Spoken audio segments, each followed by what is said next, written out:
Hello there everyone, how you doing today? I hope you're all well. Today I'm reading you a spooky horror story from r/no sleep, written by Bad Andy the Red, called Someone Keeps Texting Me Hide and Seek. I wish I had not ignored it. If you enjoy, remember to like, subscribe, and leave a comment down below so the algorithm can help this channel take off.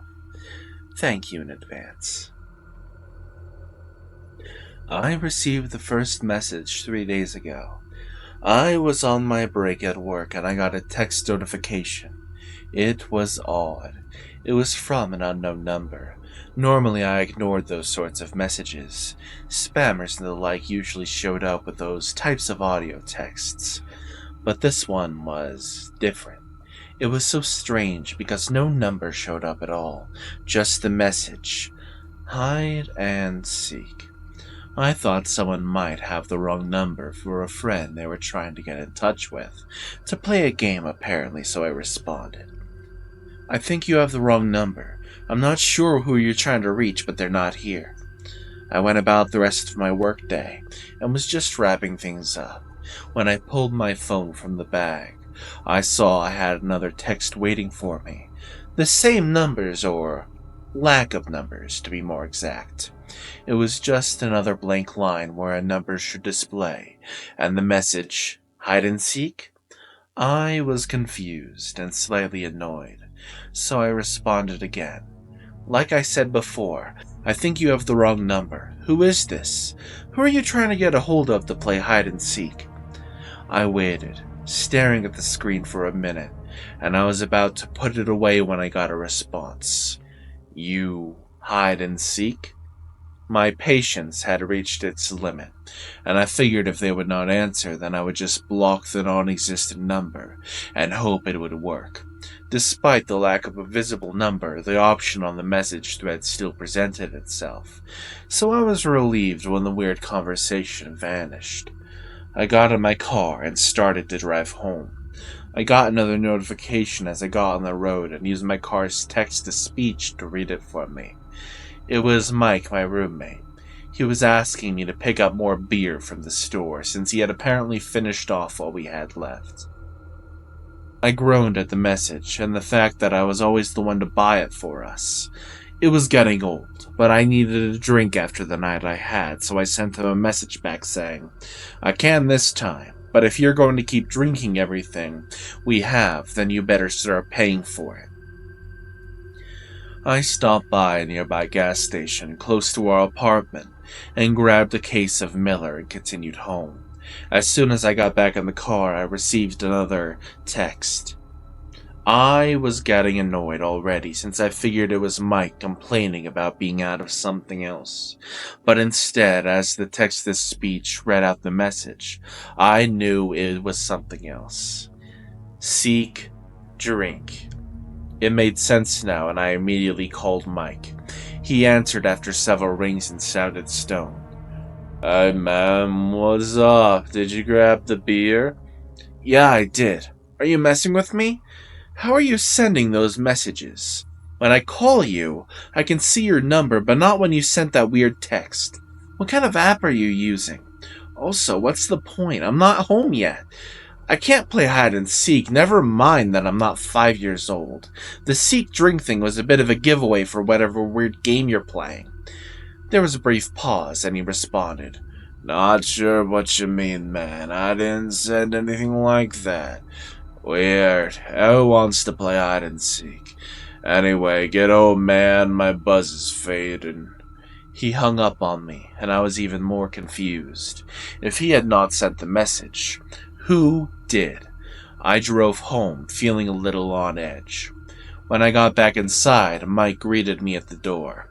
Of course, by greeted, he took the case of beer and walked to the fridge, removed two, and sat back down on the couch. Nice to see you too, I mumbled under my breath. I wanted to ask again about the weird messages, but I just shrugged and grabbed a beer for myself and lumbered to my room. I was tired, so I decided to call it an early night. When I stepped into my room, my phone buzzed. I saw another text from no number. Almost time. Hide or seek. I was getting creeped out at that point. I did not know how the messages kept getting through after blocking it. I decided to respond again. Stop messaging me. I do not know who this is, and I do not want to play. Leave me alone. I hit send and tried blocking it again. This time I turned my phone off for good measure. I tried to settle down and just go to sleep. I managed to nod up for a bit, but after a while I heard a knock at my door. I jolted up and heard the slurring voice of Mike. Hey man, I don't know what the hell, but I think someone's trying to get a hold of you. I just got a trippy message, and it sounded like what you were talking about earlier. Check it out. I rushed to the door and saw Mike looking at his phone in a confused stupor. I grabbed it from him and looked at the message. Last chance. Hide or seek. My heart sank and I felt a wave of panic rising in my chest. I asked Mike, when did you get this? He shrugged his shoulders. A while ago, man. I don't remember exactly. I was not looking on my phone. What's going on? I stepped back into my room and turned my own phone back on. Sure enough, I had a missed message. Okay. You hide. I stared at the words in mounting fear. I had no idea what to do, but I felt suddenly exposed. I considered calling the police, but I did not know what I would tell them. Nothing had happened, only a creepy text thread, yet something felt wrong, like something bad was about to happen. I looked over at Mike, and he looked confused and a bit paranoid as well. Before I could try and explain, the lights went out. At first, I thought it might be a power outage, and then I heard the slow creaking sound of the front door opening, despite being sure that I had locked it when I got home. Terror gripped me, and I knew something was very, very wrong. I crouched down in the dark and whispered to Mike the only thing I could think to say. Hide. I crawled on the floor and under my bed. I was about to call 911 when my phone suddenly died as well. It was one moment away and then just lost power, despite having over half a charge left. I put the useless device in my pocket and tried to see if there was anything I could use as a light source. I froze and thought better about moving when I heard a strange shuffling sound. Then heavy footsteps, much heavier than Mike's. I noticed the temperature in the room had dropped suddenly, and it felt like it was freezing. As the footsteps resounded and moved closer, I smelled a fetid tinge in the air as well, like something rotten. I crawled as far back and huddled up, as small as I could make myself under the bed, and held my breath. I heard my closet doors gently shutting and thought it might be Mike hiding in there. And then the heavy footsteps picked up the pace. I suddenly realized if I could hear the door closing, whatever the hell was in here with us could hear it too. I considered calling out to Mike to move, but fear froze my voice. The heavy footsteps were in the room now. Despite my efforts to try and see what stalked us, I could not make anything out.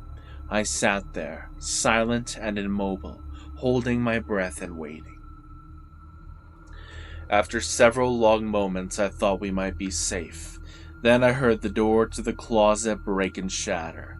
And then Mike screamed, a haunting and nightmare-inducing shriek.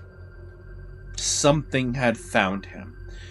The cry of terror was suddenly silenced. I did not hear anything violent, just the scream and then utter silence. I had no idea what the hell had just happened.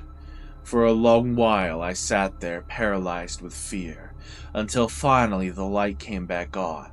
When I summoned the courage to creep out from under the bed and see what had happened, I was shocked when laying on the ground was the shattered remains of my closet door. Then, despite the ruins of the door, there was no traces of anyone or anything else. Mike had vanished. I slowly called out louder and more emboldened as I moved into the hole, where the light was on again. No one responded. No one else was there. I stumbled through the apartment searching for my roommate, but he was gone. Worse still, I had no idea just where the hell he had gone. There was no trace of Mike in the past couple days since it happened. I don't know if anything will. I think he can finally be declared missing. I don't know if it will do any good, though. It was impossible. But whatever had broken into our place had found him, and now he was missing. He had lost the hide and seek, and that thing, whatever it was, took him away. The entire nightmare is unbelievable. Yet even now, as I write about my friend's impossible disappearance, I am shocked when I receive another text. Hide and seek? I don't know what to do. I don't know what this is. Maybe I should respond again, a different way this time. Maybe it might help. It might keep me safe from whatever or whoever is doing this. Perhaps I can find out. My reply is one singular word. Seek. I hope you all enjoyed the story I had read for you. YouTube has begun recommending me to more algorithms lately and more people, so if you could like the video, leave a comment on it, I would be greatly appreciative. And if you want more of this content, be sure to tell me what stories you want me to read, cause I'm only one person doing all of this. So, anyway, I will see you all next time. Bye bye.